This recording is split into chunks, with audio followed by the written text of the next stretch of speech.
Welcome. I'm Zoe Tuck.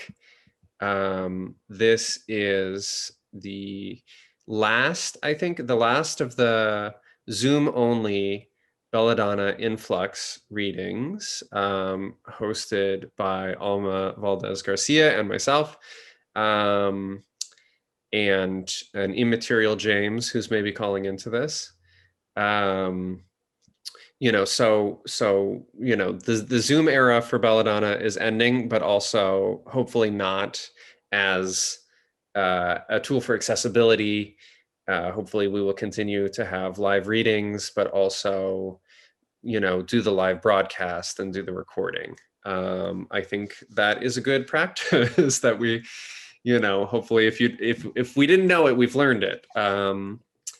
So I'm very excited for tonight's reading. We're featuring three amazing readers, and I'm feeling nervous, but I'm just gonna look at my Google Doc that I prepared. Okay, Influx intros, talk about the Influx series, end of Zoom era, recording and live broadcasting, mention Alma and James. Okay, I did these things. So our readers today are Mathilda Cullen, Noor Ibn Najam, and Tatiana Luboviski-Acosta. And so our first reader tonight is Matilda, who I think I became aware of through the operating system and through the book that she has forthcoming. Oh, I guess it's no longer forthcoming. It has forthcome. Yeah, it's in the process. Yeah. But I was just blown away by her work and her personage, and I'm like, wow, this is a person who will revolutionize my poetry and maybe my politics, because I think I'm not wrong in thinking of you as like a Marxist. Mm-hmm. And I'm more of an anarchist at heart, but I'm open to being reformed. So maybe that will happen. So yeah, I'm just delighted to be, sharing this contemporaries with, beginning to be literarily entangled with Matilda, whose bio I will now read. So let's see. Matilda Cullen is a poet and translator, Central Committee member of Woe Eroa, a press dedicated to printing and developing an explicitly Marxist militant poetics. Her works include Vormorgen, the collected poems of Ernst Toller, Operating System 2021, and Stanzas for Four Hands, and Ophanim? Mm-hmm. Ophanim. With Dominick Knowles, Woe Eroa 2021. She is currently translating the works of Jayne-Ann Igel, yeah. Igel, a contemporary trans poet from Germany, which is very exciting. Translate needs more translation, desperately. Agreed. And so, yeah. And I should say, don't stress out about it now because you're about to read. But if you do want to drop the links to these things in the chat so that people can find them and become Matilda Cullen completists, as they will surely want to do, please do that. So I'm just going to mute myself and then pass it on over. Okay, well, thank you for that. I will just say I've been putting together a website, which is matildacullen.com, which I can write later and put it down. And what was I going to say? So I've been working on translating Jane for a little while now. I'm almost done with Ernst, or he's done, but it's coming out soon. And I just did a homophonic translation of Sappho's Fragments in prose, which is one of the coolest things I've done so far. So yeah, those are among some of the many projects I have. And I'm happy to talk about them further at some other point. But right now I'm gonna read from my Belladonna chaplet, which is coming out, as Zoe can tell you when, I'm not even sure. It's called A Lyric Elegies. a lot of this style was kind of developed after Ben Lerner, who's a big influence for me. I know that that ruffles a lot of feathers, but I really like Ben Lerner. So yeah, I'll just start reading. These poems aren't titled, but thank you. Thank you for the intro, Zoe. This one goes out to the haters of long-winded diatribes. This one goes out among the speckled fields of night in search of a newfangled subject on which to chew. This one goes out like a light I left on while I slept. This one goes out late and doesn't come home. This one goes out to the graduates of form, to the null lyric at the end of its rope. This one goes out to the undergrads lost in the rain of poetry, to the rain which patterns my formal infidelity. This one goes after tradition with a long knife. This one goes and just keeps going.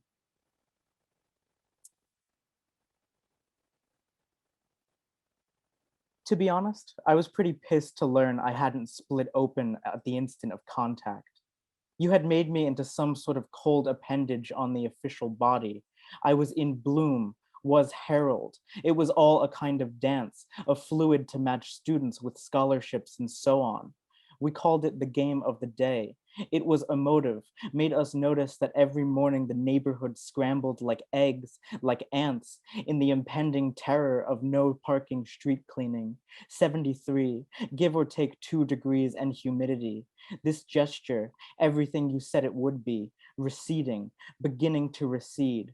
The room fell into denser clusters of affinity, and the brown in Margot's eyes came back and brighter as she woke for a moment in her sleep. I rested well, knowing the real painting was miles underground, reassured each moment as the pixels updated its decay, watched you decay in real time, or age, or live, or die. I called this loving you, like sand, fingers, love's labors lobbed off in standard procedure. I'm bringing joy around you like grief, like the national breath per capita, lakes of sky in clouds of rain. It was this fact I threw at all other moments of my life, shattered like snow on the windshield of history. Low light, make it last a minute. Hold the sky open another hour. You feel so real right now, I said as she left the car for work, as she left me, as I turned left at the stop sign without stopping. As I left, I muttered something, my voice serrated in grackle jar, as monument to home, there's nothing like the air smelling like snow. I said as she faded to the sun so fucking low in the sky at 2:43. I was doused in horizontal rain, torrented thunder. Even the leaves are trying to be people. A bird flew into March and out July. It's all about distending desire, transcending desire. The sun so fucking low. I was carrying 4 gallons of milk on the edge of killing myself. Oddly winded, a jug of ice creaked under the weight of knowing me. A feeling I could only describe as, I'm gonna take a shit and you're gonna listen. All my words gone bare, just something in the air there. Some impressions post-unemployment. Shit, here we go again. Beige green filing cabinets, you know the ones, or don't. 9 hours and I left to see the sun stream through buildings. The city slit a shadow down Main Street, lit the upper office echelons with weak gold. Water so hot it shocks your hands until it doesn't. Dear Professor, I'm writing today to ask if you'll let me graduate, despite the absences folding in and out of me. You know how it goes. In a sudden gust of wind, I watched a leaf fall from a tree and said, wow, you're so valid. Cold appendage. I wrote this laying down, the Latin oblique in digitized vellum. Turn the lights out, put the water on, took your shoulder for an old shipyard's brocaded decay. All the punctuation floating in the morning fog. I synchronize my geological strata with your watch. This is known as the decomposition of sense. This is known as it moves towards you. The eyes need to adjust your income of light as you drink it in. There is a shortage. The light inflates. The light disperses. Oh God. She moaned, approaching the fictional closure of orgasm. I perform you, my inhibitions, my specter, my closet. A shadow is cast from me like a body, like a fishing line, like a cry for help, like a metaphor toward its analog, like an analog clock toward the wall. I shred my air like a warrant, like a metaphor for the space relating you to the background, you to the uneven landscape you're drenched in. We have a word for this metaphor, but the formal constraints of the new sympathy would beg me to disagree. Beg for me.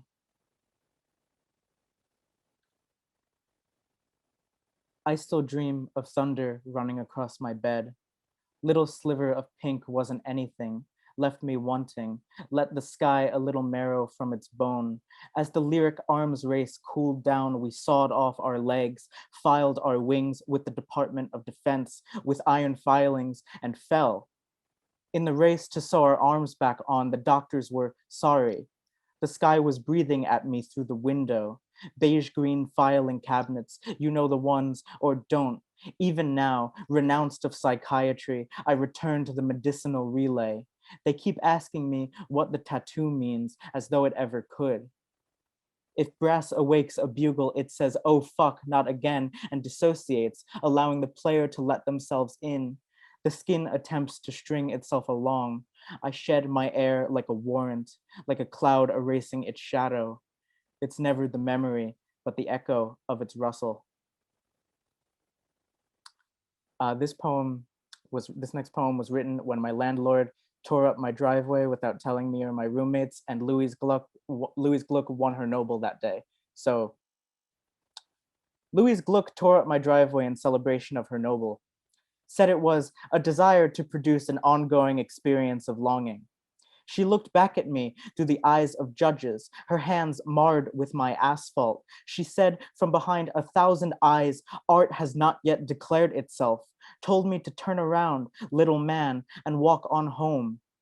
I made appeals to the authorities, appeals to the police, appeals to ignorance. The courts folded their hands in prayer. I punched the door, a fruitless gesture at the impotence of transfer.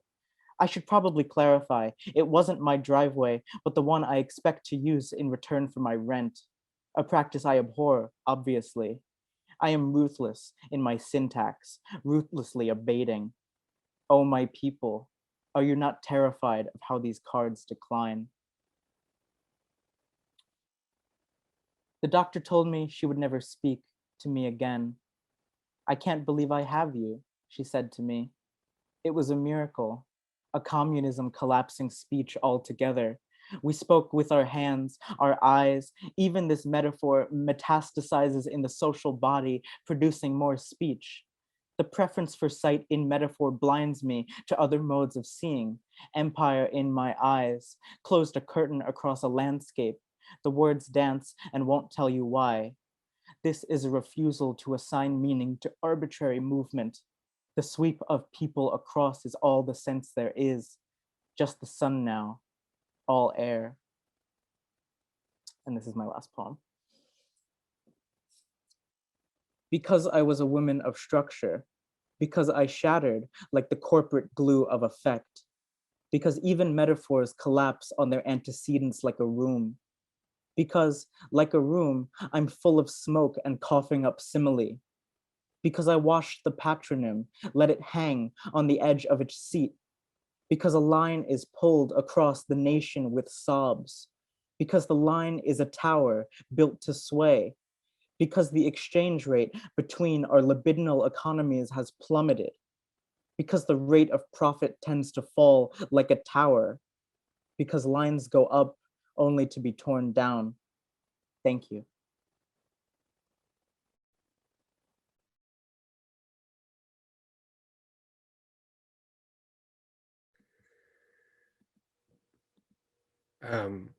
See what I mean? Thank That you. was amazing. Thank you. Thank you so much. Yeah, and I put I put Matilda's website in the chat, so go check that out. And yeah, do that now.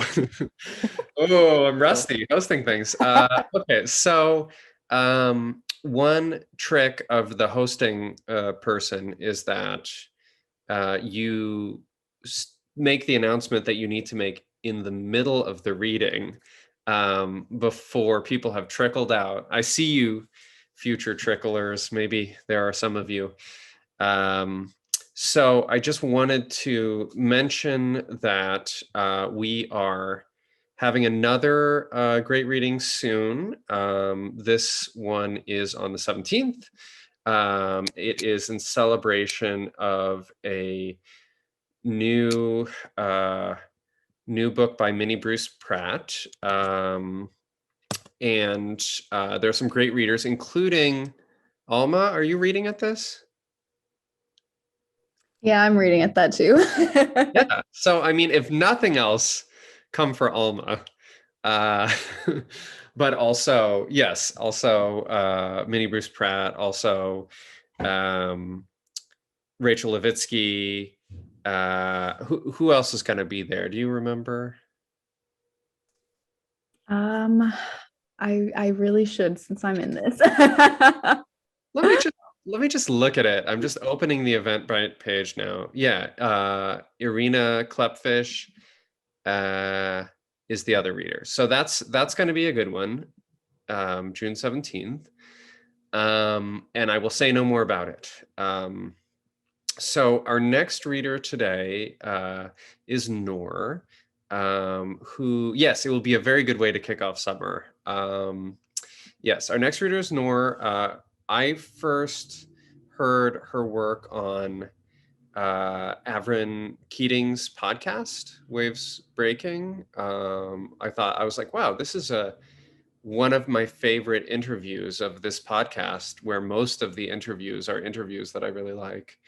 And then I followed up on that by getting her chap, Praise to Lesser Gods of Love, which if you haven't read it, you definitely should.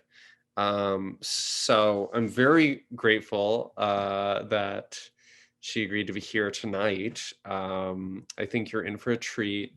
I'm going to put that stuff in if you feel okay with it, Noor, the Waves Breaking and then the link to Glass Poetry. Might as well. Cool. All right.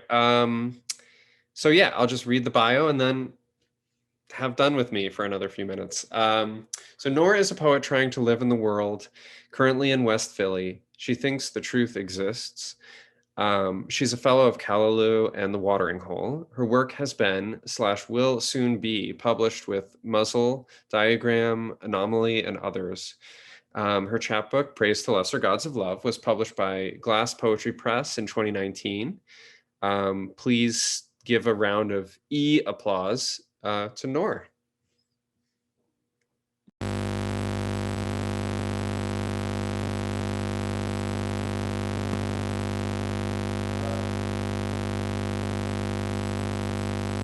What noise is happening?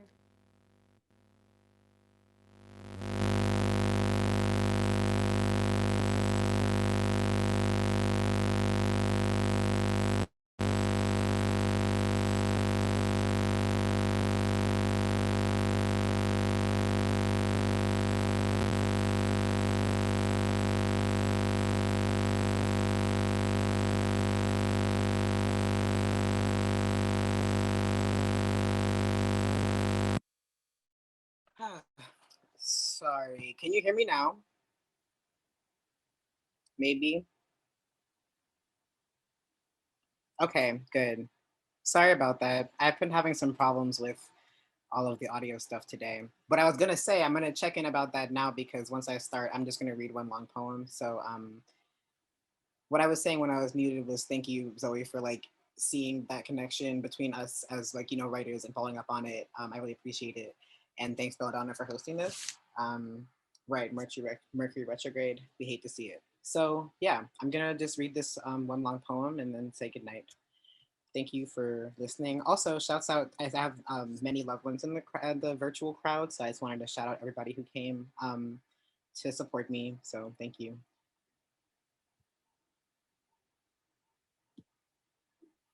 Titles should encapsulate error, calculation, failure, estimation, risk, stakes of estimation, planning for the future, certainty, uncertainty, plus or minus certainty of uncertainty, e.g. Heisenberg and time may be a chronotope of my relationship to memory, may be an allusion to the devil as temptation being holy and good in the queer sense. Ask Notori if there's a word for this in finance or stats. So this essay begins with bracketed banter because last year at the start of the pandemic, back when I was actually attending the virtual events I signed up for, I saw Douglas Kearney give a talk on banter. It was amazing, go watch it if you can. But anyway, that's the root of this idea. Oh my God, wait, this is so meta. So when I go to write a poem, the engine that drives the first draft is generally a feeling of being misunderstood in some way. So the rough drafts, usually explicitly or not, are trying to make a point. But I'm not an enlightenment writer. My name is Noor, which means light itself and no more. Well, it also has to do with God, but it doesn't have to. One of those secular Muslim names, if you will. Anyway, the point I'm trying to make tends to get cut when I revise. That's just who I am as a writer, and it's intrinsic, like very stubborn. I can't turn it off. So I thought to myself, let me try and reach a little, let me write an essay. So here's my attempt at that. 10 years old, 5th grade, my heyday of facetious t-shirts, smartass since they taught me to speak. The brood identified by the number 10 of cicadas has swarmed last year's classroom, which was stationed outside to accommodate a growing population of elementary children. Brood 10's existence is a spiral. The Earth, Moon system and sun, sorry, this is out of order. Let me see. Oh, I was right, never mind. Sorry. The brood identified by the number 10 of cicadas had swarmed last year's classroom, which was stationed outside to accommodate a growing population of elementary children.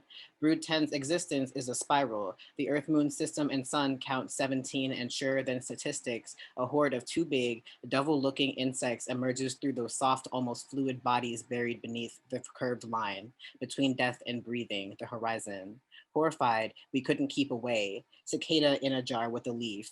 Cicada racing on the 4 square court. Cicada taco, cicada ice cream cones. 10 years, 5th grade, was the year my friend Ellen bet $55 I couldn't read 20,000 Leagues Under the Sea in a week. I told her I definitely could and did, except the last 17 pages, pressed tight between the second finger and thumb of my right hand. The Friday bell bellowed. She said she'd give me the money, even though I was wrong. I had tea with Ellen on Zoom this month. We hadn't really spoken since I was placed in a suburban school district for learning's sake. I learned well enough. 16 years since we spoke, we picked up the phone, in the today way, if you will. Something is ringing. Some space was collapsed between symbols, or I think I know the instrument. This is the end of a silent ending. I've been listening to a 10-minute recording of a 7-minute meditation on my phone.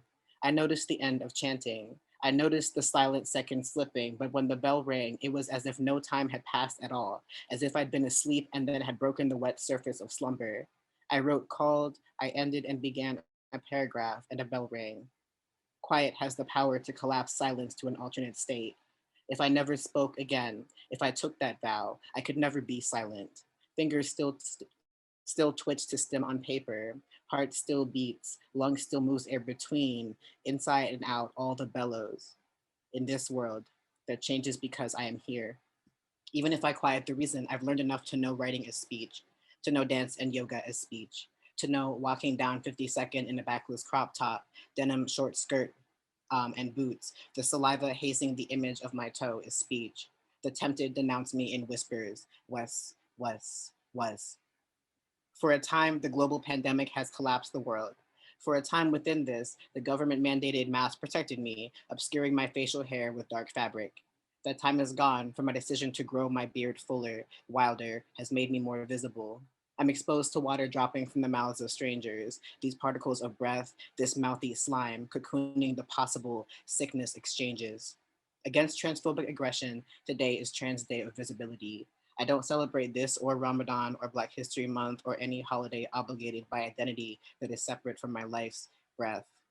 And what does this say about me? Unaware of the date, I found myself suddenly aware of awakeness, 4:11 a.m. Weird number to wake to. I hadn't been asleep, but when I woke, I promised to live in the world this year. For those of us who don't fit, for those of us who don't deserve this world, for those of us survivors, for those of us with identities dissociated, us multiplied and split with damage. for those of our lives that don't matter in this world, for those of us who are not human in this world. To exist is a decision I am building toward. At some point later, in the day's first minutes, I remembered 4/11 is an anniversary I sometimes forget. Don't call it neglect when for years April would consume me with the shaking of childhood, and the day ended between stiff lines of metal in the metal lodged in the muscle for which there is no number. The doctor claims to have stopped counting entry and exit wounds after 99 stitches or so. What a decision, and what did it change? I wonder about the man who was driving the train. I dreamed days before while making decisions about food, hungry and wasn't eating. I had a dream he was asking a question of a writer I respected and was witnessing. He said he was driving a train, and a young Black girl in yellow shoes with Kelly green bows jumped early and under. In some versions of the dream, I interrupt my breath to ask, was it Bethesda? What year was it? April 11. Sixth grade in Bethesda, a suburb of Washington, D.C., a city where I was a child I don't remember and must live with now. Possibly a point of connection, past acts to present to mindful awareness. So the shirt, it was my prized graphic, courtesy of mom. The monkey had two first names, Paul Frank. Look to the mirror when I wake and ask my name, and each reflection its own answer. And I must fathom the truth of this. It makes me uncertain. What could it mean to have a family name? Where is that mirror, and could I ask for mine? Paul Frank was depicted on Rihanna Red with white accents, framing his sassy, angular pose the words, I'm not opinionated, I'm just always right. Now everyone I love in the audience is cackling. Too bad you didn't keep the shirt, bitch. It's all love. It's true.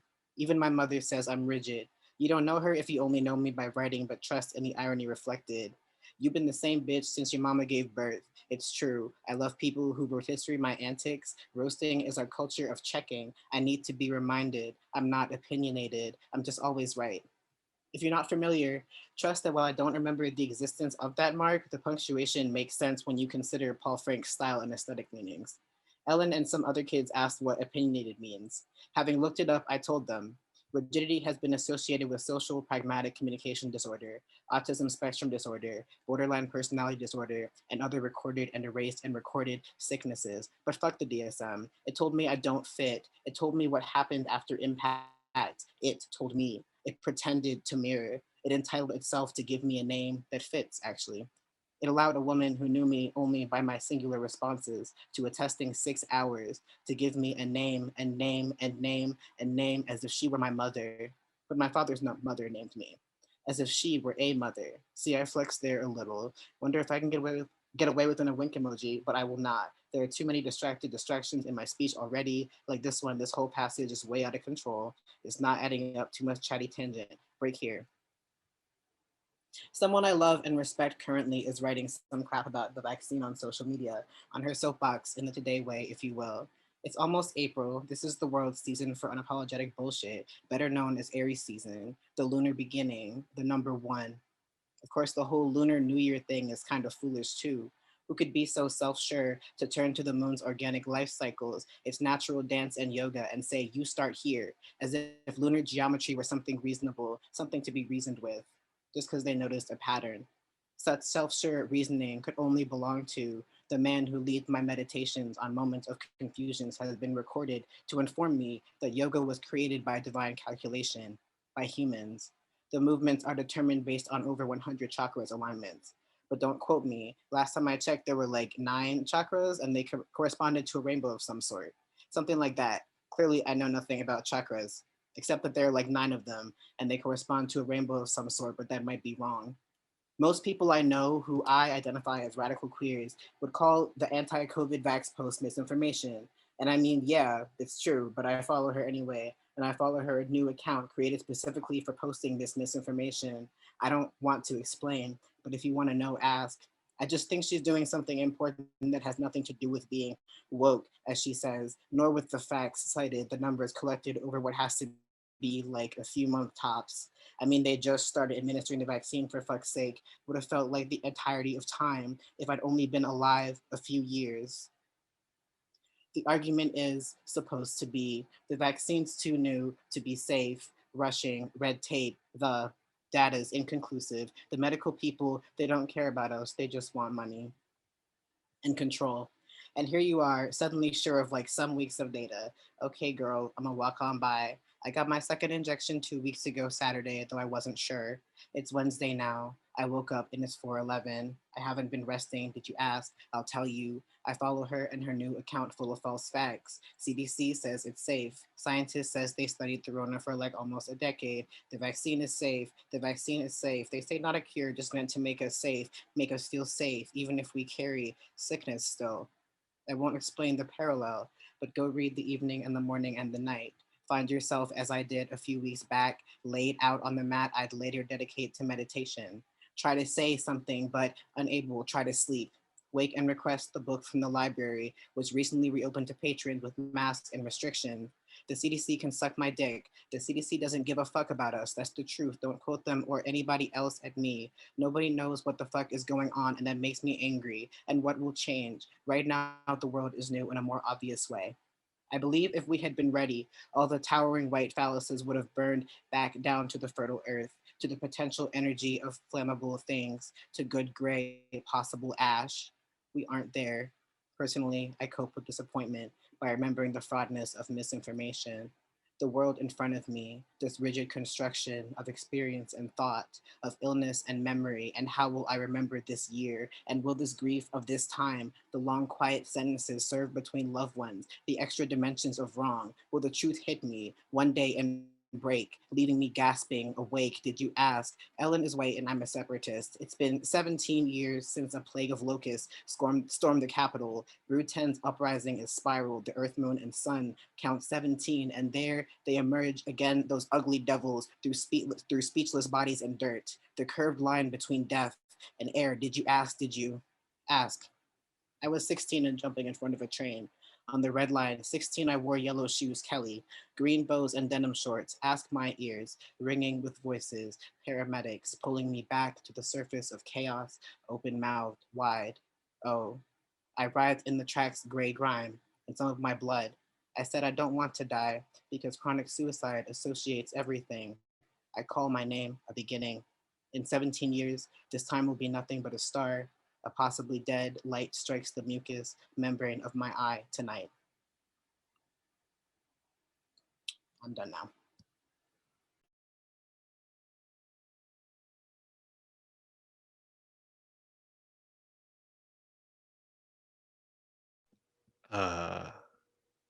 Yeah, we're just ramping up. Just ramping. Endless ramping. So that was amazing. Thank you so much. Yeah, and you have to scroll up a little bit, but I dropped some links for Noor in the chat. I'm gonna pass it over to Alma to introduce Tatiana, but I just wanted to, what did I want to do? Oh, I guess just say that it's nice to, I think this is maybe at least the third time that I've been somehow involved in hosting a reading that you've been in. The first was like, I think a timeless reading in LA where you dropped eggs from a ladder, raw eggs. And that was amazing. And then the second time was with Angel, who's weighing in as Tia Sad Eyes on the chat. And that was amazing. And so I fully anticipate tonight will be too. So I'm glad this is happening. So all right, over to you, Alma. Thank you so much, Zoe. The readings have been incredible so far, and I just can't wait to keep it going, keep it moving for the last installment of the In-Flux series. I was really excited to ask Tatiana to come read for us. I've been following her work. I think I found her like a few years ago, and I honestly haven't been able to put it down. I will admit that's what I was reading today as I was preparing my my intro for you. I was just reading like all your old work, and I was just like, I knew this was a good pick, and I knew it was going to be incredible for the rest of the spring season. So I will start my intro. Sometimes they can be a little wordy, but I'll try to keep it keep it small. But as I was saying, I found Tatiana's work about 2 years ago. I actually worked for Nightboat, who's releasing their new book, and it was right after I'd finished working for them, and it just hit at like the most perfect time. I usually keep their book, The Easy Body, actually on my bedside as a reminder of kind of self, of dreaming, lives that we know and want to know. For me, there's kind of just like this like hunger that I feel in the writing that kind of just like keeps me wanting to read more.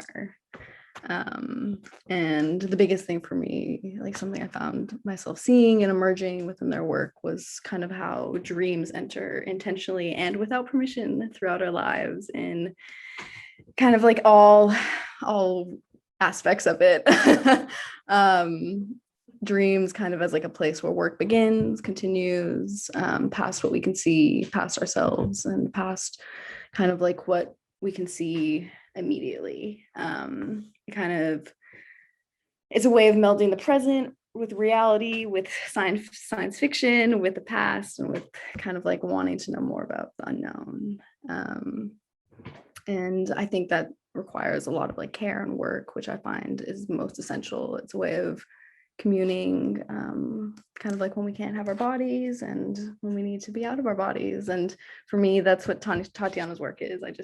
I see the body, I see other people's bodies, I see these nameless bodies, and we're just all kind of here dreaming and trying to figure out kind of like a new way to kind of all be together. And some questions I kind of like had constantly I'm asking are just like, where can we be if we can't desire dreams? Which I think we're all constantly asking. But that's kind of where it's coming from. And so for introductions for Belladonna, I like to write golden shovels as a way to kind of like work with the writing, sit with it a little longer. So I've continued that today.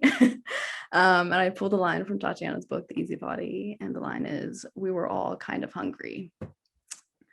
And here it is. Spine the buildings, gather their slick mirrors to watch us. We remained inside with the blinds drawn, burning our clothes so the flames were our shields.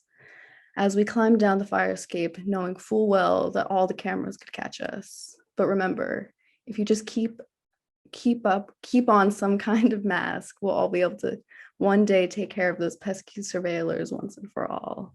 For their teeth chew more than stomachs can remain hungry. Thank you. And I will finally introduce Tatiana after all that. So Tatiana Luboviski-Acosta, they, them, is an anarchist, queer, invisibly disabled, anti-Zionist, Jewish Latinx, Nicaraguense, and Argentina writer and artist from the east side of LA. Their first book, The Easy Body, was published by Timeless Infinite Light in 2017. And their second book, La Movida, is forthcoming from Nightboat Books in spring of 2022. Other work of theirs has appeared in SF MoMA, Open Space, Wolfman New Life Quarterly. Tatiana lives in a rent-controlled apartment in the Mission District of San Francisco. And I will finally turn it over. Thank you. Oh my God, thank you so much, Alma, for that. I'm like wearing a mascara for like the first time in 15 years. So my eyes are all like a little sticky. But thank you, that was really beautiful. So I'm going to read from the Belladonna chapbook that was commissioned. I also just really want to thank everyone for being here. And thank you so much, Matilda and Noor, for reading. It was really incredible. And now I'm kind of wishing that I had gone first, because it's going to be very tough to follow y'all. So I also just kind of want to give a little bit of background to this. So I don't know who here like is into The Cure. I'm into writing about music and writing around music rather, and I don't have a musical bone in my body necessarily, but there's one particular song called Charlotte Sometimes that when I was a kid, like really like pre-language, pre-English acquisition, I thought was Shut Up Sometimes, and was covered by, I don't remember the name of the band, but they were a part of La Movida, which was like this art and music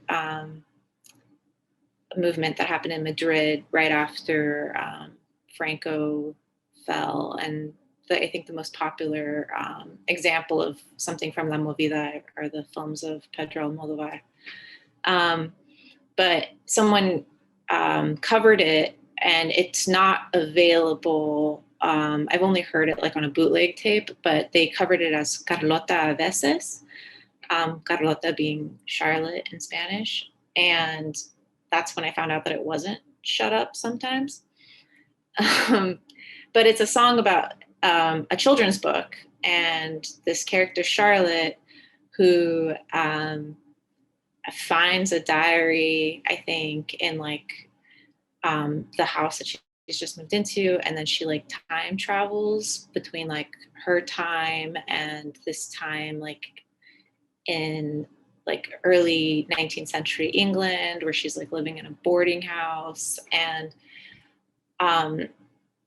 I'm like really terrified of the idea of time traveling. Just the idea of like being taken away from where I am, like where I'm from, and then being placed in a context where everyone thinks that they know who I am or what I am, but I'm like not in that at all. I don't know if I'm making any sense whatsoever.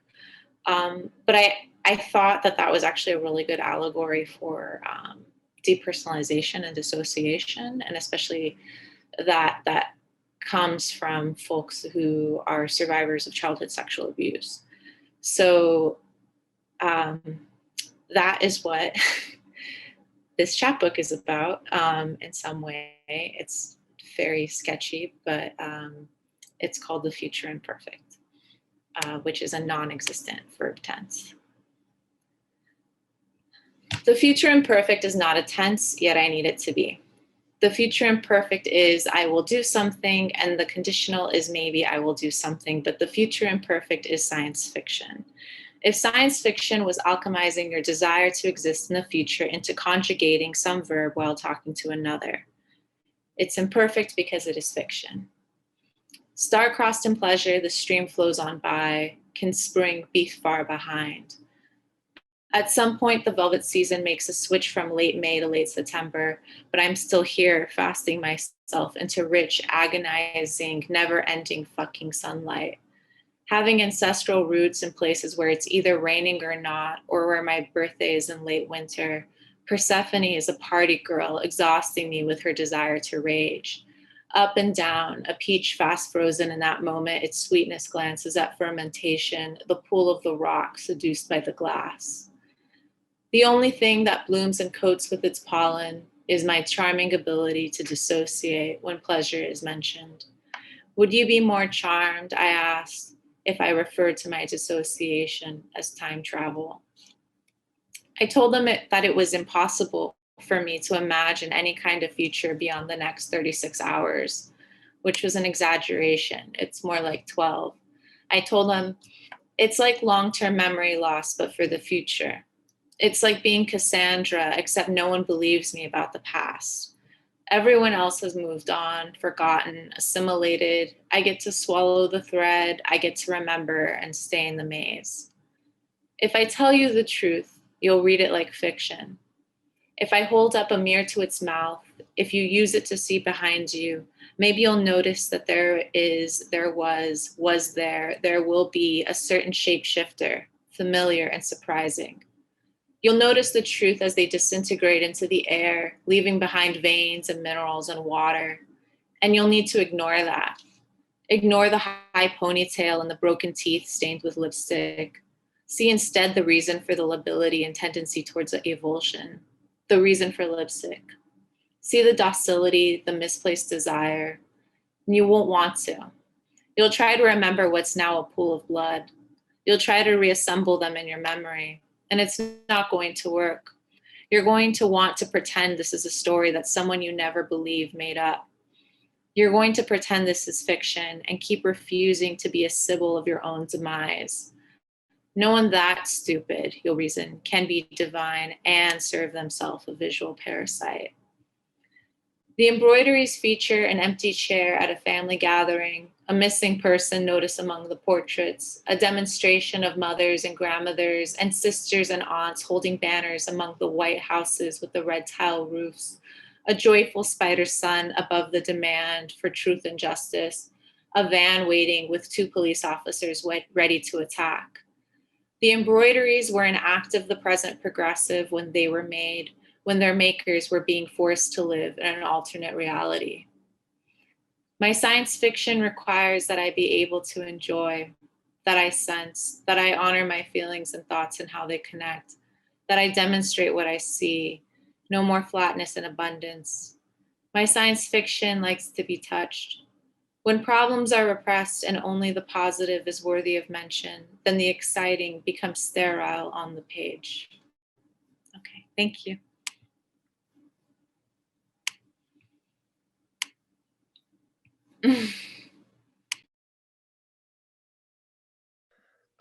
Well, thank you so much. That was amazing. And thanks to all the readers. Thank you, Alma. I love that you always write a golden shovel, by the way. I think that's so cool. I think that's a really classy move. I can't stop myself now. I'm addicted. Don't stop. It's I think it's probably a pretty healthy addiction as they go. And thanks to everyone who attended today's reading. Just to remind you again, the next Belladonna reading is on the 17th, and I encourage you to check it out. Minnie Bruce Pratt, Rachel Levitsky, Alma Valdez Garcia, Irina Klepfish, and that's it. That's it. Do you need more? Minnie Bruce Pratt. And please, if you liked this work, go to belladonnaseries.org/chaplets to pick up the readers' chaplets, and also just like check them out elsewhere. You know, fold them into the names that you carry in your head when you're in the bookstore and you're scanning and you're like, oh, what do I want? Remember these names.